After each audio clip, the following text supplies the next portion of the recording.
أعوذ بالله من الشيطان الرجيم. بسم الله الرحمن الرحيم. هل أتى على الإنسان حين من الدهر لم يكن شيئا مذكورا إنا خلقنا الإنسان من نطفة أمشاج نبتليه فجعلناه سميعا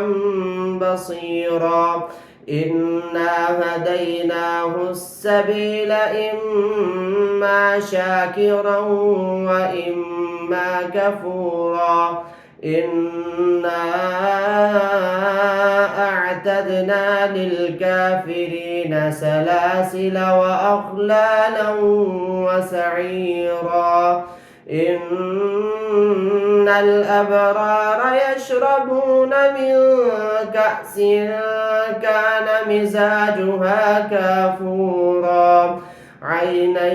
يشرب بها عباد الله يفجرونها تفجيرا يوفون بالنذر ويخافون يوما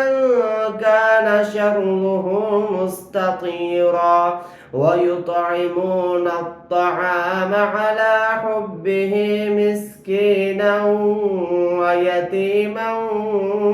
وأسيرا إنما نطعمكم لوجه الله لا نريد منكم جزاء ولا شكورا إنا نخاف من ربنا يوما عبوسا قمطريرا فوقاهم الله شر ذلك اليوم ولقاهم نضرة وسرورا وجزاهم